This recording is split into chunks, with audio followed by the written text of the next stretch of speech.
Assalamualaikum and good morning to all the teachers and friends. I'm Fatin binti Abdullah. I'm 12 years old. Today I will tell you a story entitled The Giant's Garden. Every afternoon as they were coming from school, the children used to go and play in the giant's garden. It was a large, lovely garden with soft green grass. Here and there, over the grass, stood beautiful flowers like stars, and there were 12 peach trees that in the springtime brought into delicate blossoms of pink and purple. And in the autumn, bore rich fruit. The birds sat on the trees and sang so sweetly that the children used to stop their games in order to listen to them. "How happy we are here!" they cried to each other. One day, the giant came back. He had been to visit his friend, the Cornish ogre, and had stayed with him for 7 years. After the 7 years were over, he had said that all that he had to say, for his conversation was limited, and he determined to return to his own castle. When he arrived, he saw the children playing in the garden. "What are you doing here?" he cried in a very gruff voice, and the children ran away. "My own garden is my own garden," said the giant. "Anyone can understand that, and I will allow nobody to play in it but myself." So he built a high wall around it and put up a notice board. "Trespassers will be prosecuted." He was a very selfish giant. The poor children had now nowhere to play. They tried to play on the road, but the road was very dusty and full of hard stones, and they did not like it. They used to wander around the high wall when their lessons were over and talk about the beautiful garden inside. "How happy we were there," they said to each other. Then the spring came, and all over the country there were little blossoms and little birds. Only in the garden of the selfish giant it was still winter. The birds did not care to sing in it as there were no children, and the trees forgot to blossom. Once a beautiful flower put its head out from the grass, but when it saw the notice board, it was so sorry for the children that it slipped back into the ground and went off to sleep. The only people who were pleased were the snow and the frost. "Spring has forgotten this garden," they cried. "So we'll live here all the year round." The snow covered up the grass with her great white cloak, and the frost painted all the trees silver. Then they invited the north wind to stay with them, and he came. He was wrapped in furs, and he roared all day about the garden, and blew the chimney pots down. "This is a delightful spot," he said. "We must ask the hell on a visit." So the hell came. Every day for 3 hours he rattled on the roof of the castle till he broke most of the slates, and then he ran round and round the garden as fast as he could go. He was dressed in grey, and his breath was like ice. "I cannot understand why the spring is so late in come," said the selfish giant, as he sat at the window and looked out at his cold white garden.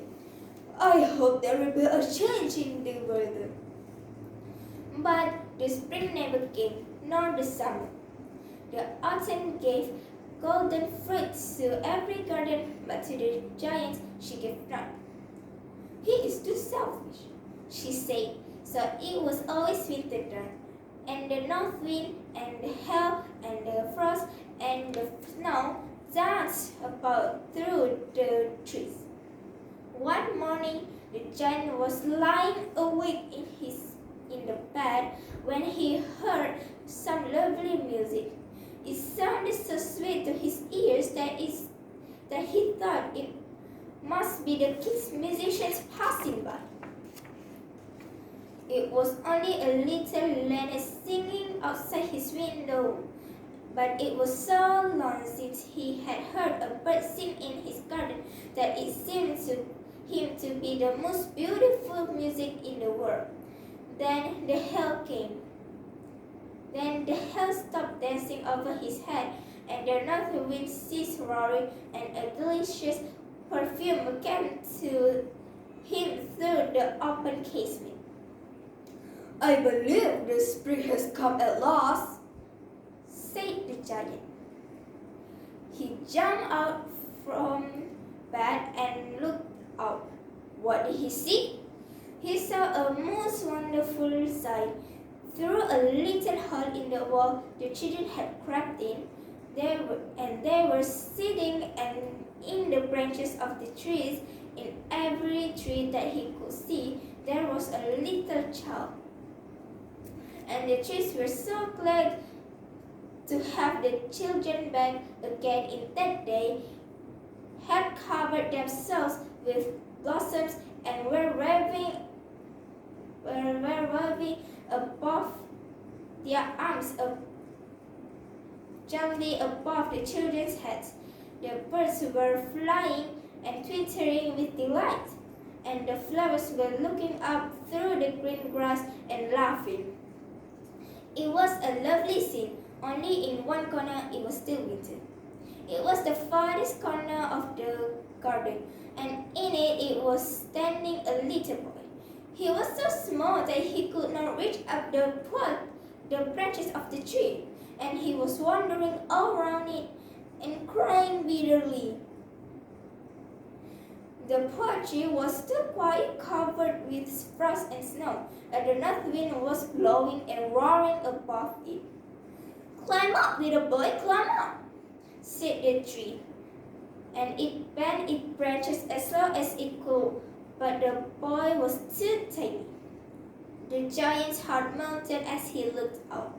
"How selfish I have been," he said. "Now I know why the spring will not come here. I will put that poor little boy on the top of the tree, and then I will knock down the wall, and my garden shall be the children's playground forever and ever." He was really sorry for what he had done. So he crept downstairs and opened the door quite softly and went out into the garden. But when the children saw him, they were so frightened that they all ran away, and the garden became winter again. Only the little boy did not run away, for his eyes were so full of tears that he did not see the giant coming. And the giant stole up behind him and took him gently in his hand and put him up onto the tree. And the tree broke once into blossom, and the birds came and sang on it, and the little boy stretched out his two arms and flung them around the giant's neck and kissed him. And the other children, when they saw that the giant was not weak any longer, came running back, and with them came the spring. "It is your garden now, little children," said the giant, and he took a great axe and knocked down the wall. And when the people were going to market at 12 o'clock, they found the giant playing with the children in the most beautiful garden they had ever seen. All day long they played, and in the evening they came to the giant to bid him goodbye. "But where is your little companion?" he said. "The boy I put into the tree." The giant loved him the best because he had kissed him. We don't know, answered the children. He has gone away. You must tell him to be sure and come here tomorrow, said the giant. But the children did not know where he lived and had never seen him before, and the child felt very sad. Every afternoon when school was over, the children came and played with the giant, but the little boy whom the giant loved was never seen again. The giant was very kind to all the children, yet he longed for his first little friend and often spoke of him. How I would like to see him, he used to say. Yes, years went over, and the giant grew very old and feeble. He could not play about anymore, so he sat in a huge armchair and watched the children at their games and admired his garden.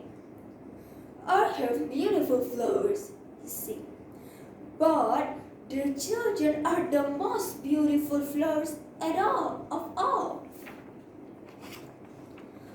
One winter morning, he looked out his window and he was dressing. He did not hate the winter now, for he knew that it was merely the spring asleep and that the flowers were resting. Suddenly, he rubbed his eyes in wonder and looked. It suddenly was a marvelous sight. In the farthest corner of the garden was a tree quite covered with lovely white blossoms. Its branches were all gold and silver fruit hung down from them. And underneath it stood the little boy he had loved. Downstairs ran the giant in great joy, and out into the garden he hastened across the grass and came near to the child. And when he came quite close, his face grew red with anger. And he said, Who hath dared to want thee?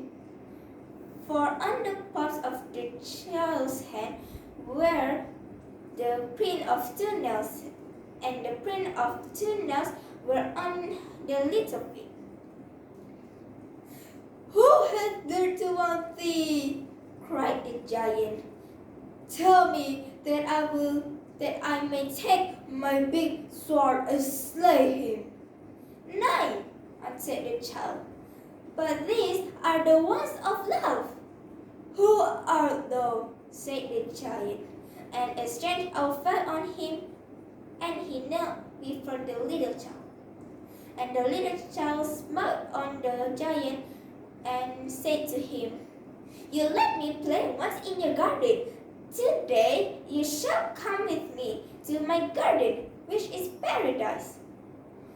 And when the children ran in the afternoon, they found the giant lying dead under the tree, all covered with white blossoms. That's all from me. Thank you.